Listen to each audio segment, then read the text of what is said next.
She kicked the maid's little girl. But her millionaire husband walked in. Her tiny hands clutched her pink dress, eyes wide with terror, as the sharp heel of a woman's shoe came inches from her face. An 8-year-old child, frozen in place, trembling, too stunned to even cry. And the woman towering over her, smirking, unbothered, wasn't just any guest. She was the wealthy hostess of this mansion, convinced that power gave her the right to crush dignity under her feet. But then, the sound of heavy footsteps echoed across the marble floor.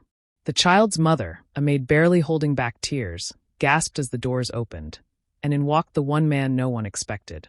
Her husband, the millionaire who actually owned everything they were standing on.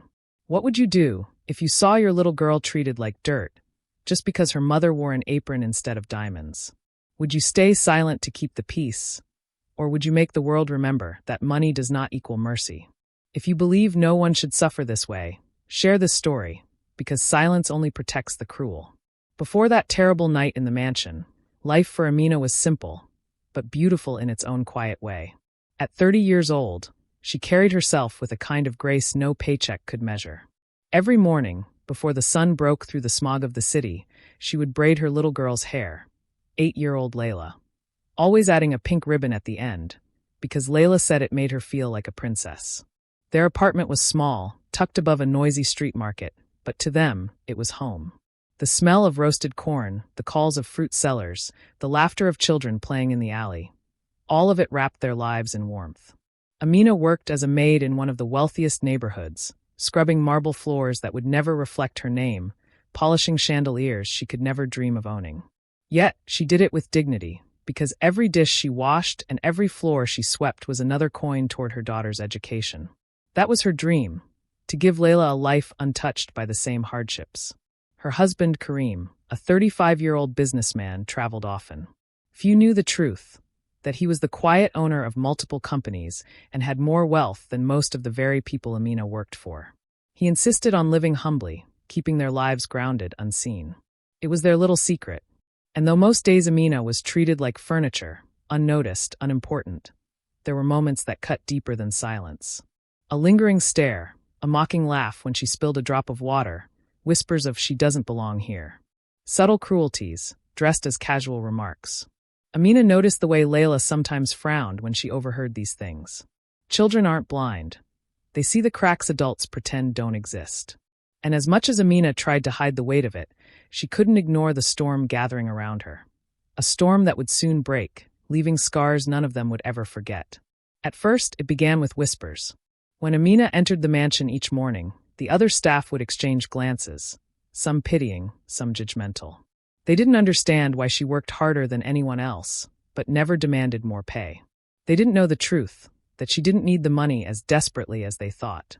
To Amina, the work wasn't about wealth. It was about humility, about grounding her life and teaching Layla the value of honesty and resilience. But the wealthy women who frequented the mansion? They weren't interested in understanding.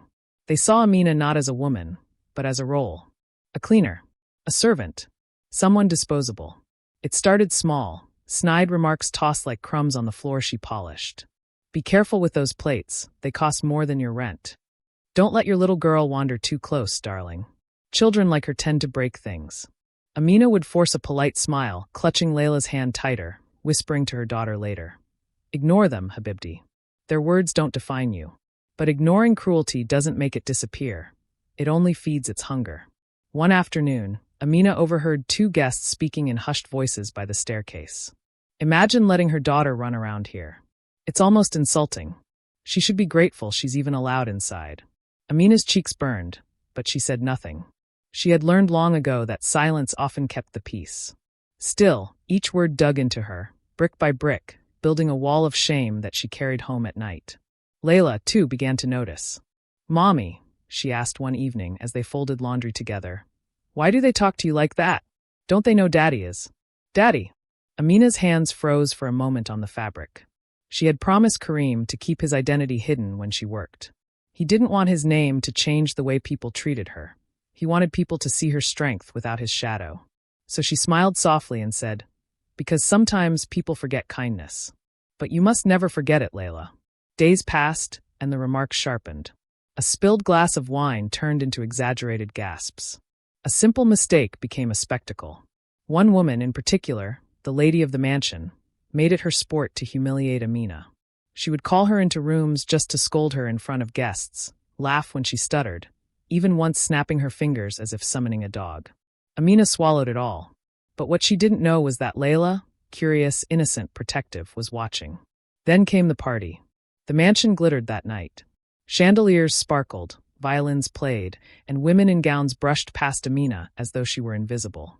Her daughter sat quietly in a corner of the kitchen, drawing on scraps of paper, while her mother rushed between rooms balancing trays of drinks and plates of food.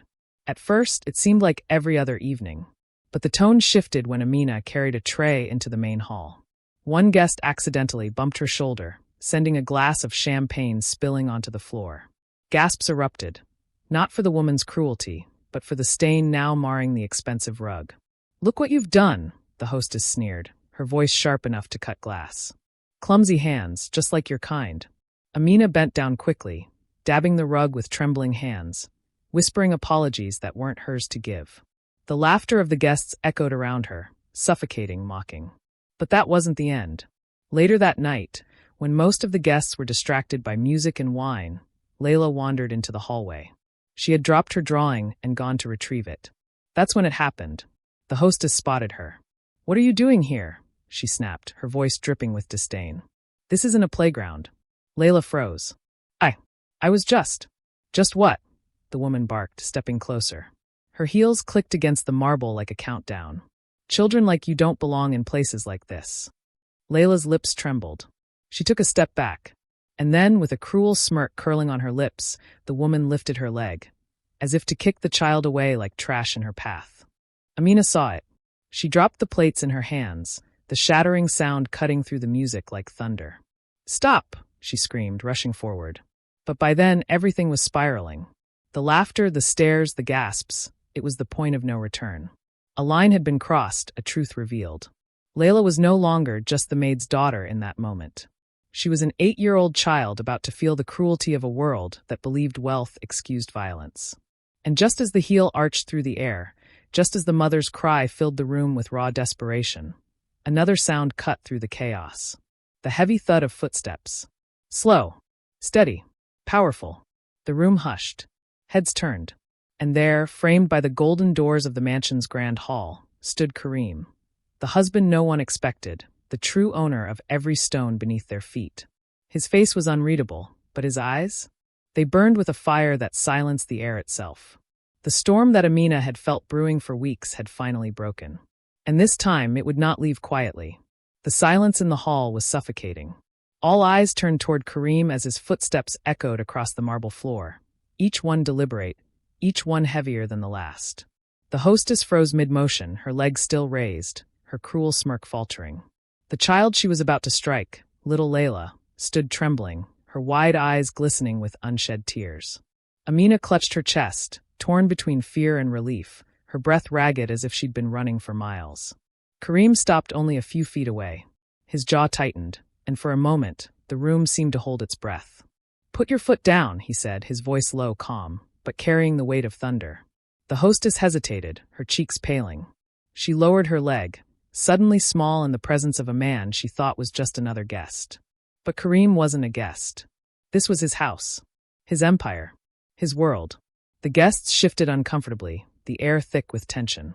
Some whispered. Others avoided his gaze. They had spent years sneering at the maid, never realizing the man behind her apron strings was the very man whose wealth they admired. Kareem looked around the hall, his eyes cold, sharp.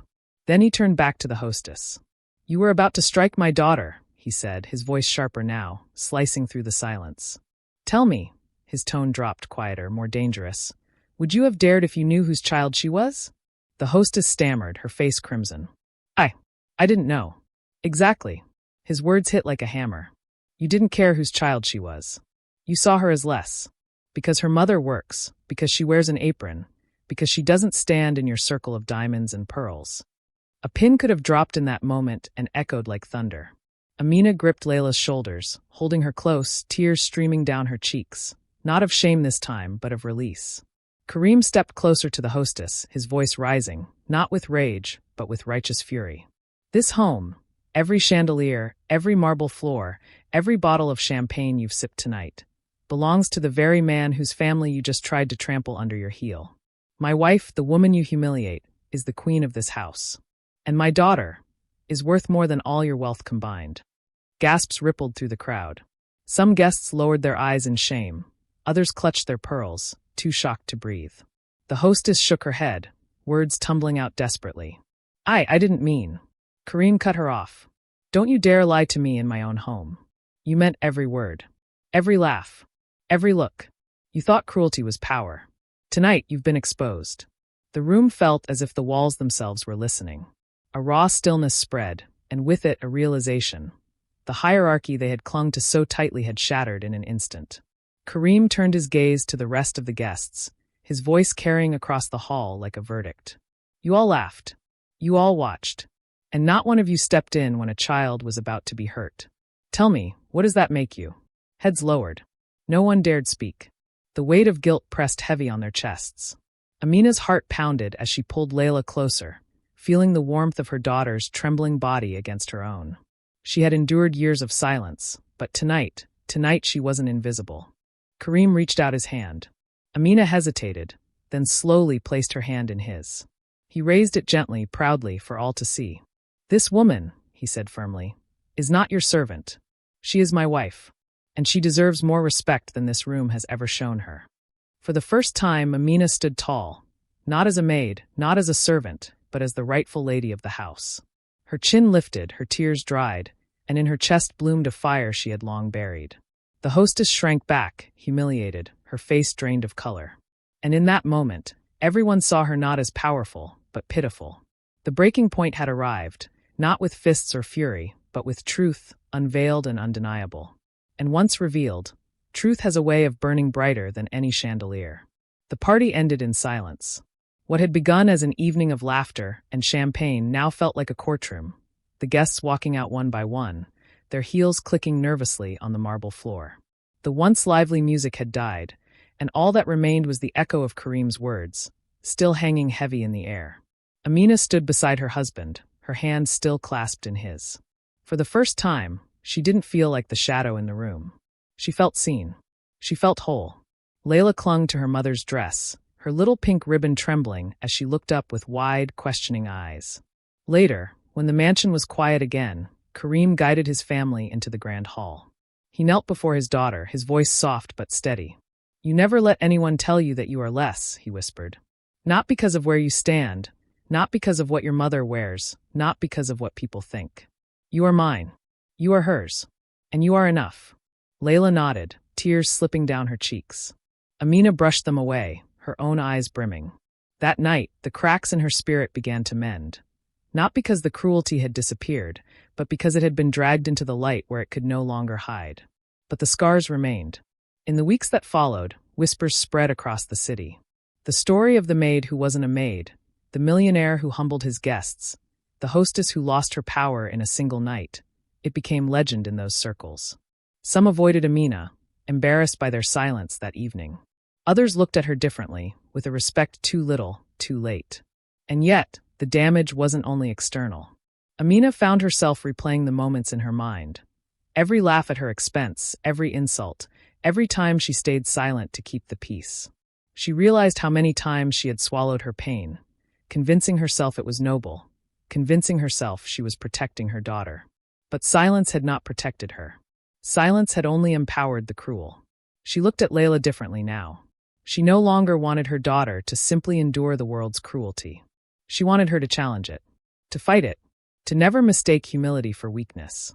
One evening, as Amina tucked Layla into bed, the little girl whispered, "Mommy, were they mean because you clean?" The question pierced her heart. She smoothed Layla's hair and said, "No, Habibti. They were mean because they forgot what it means to be human. Work is not shameful. Cruelty is." Those words became her promise, not only to her daughter, but to herself. Kareem too changed. Though he had always lived humbly, he now understood the cost of invisibility. He had thought hiding his wealth would protect his family from envy, from judgment. But in doing so, he had unknowingly allowed his wife to carry the weight of cruelty alone. Never again, he vowed, would she face it without his voice beside hers. And yet, the bigger question lingered. Because what happened in that mansion wasn't rare. It wasn't an accident. It was part of something deeper, a sickness woven into the fabric of society, where dignity is tied to status, where respect is reserved for the rich, where children learn too early that the world can be cruel to those who serve rather than own. Amina's story was just one among thousands. And if you listen closely, you could hear them everywhere, in kitchens, in hotels, in offices, in streets. Stories of those who are trampled, ignored, humiliated, simply because others believe they can. So I ask you this. When you hear laughter at someone else's expense, when you see cruelty disguised as power, when silence becomes easier than standing up, what will you do? Because that night, everyone in the room had a choice. Most stayed silent. Most looked away. But tell me, if you were there that day, would you have stayed silent or stood up for them? This story isn't just theirs. It's a reflection of our world. If it unsettled you, then the conversation cannot end here. Share this. Talk about it. Because awareness is the first step to change. And maybe, just maybe, the next time someone like Amina is humiliated, the room won't stay silent.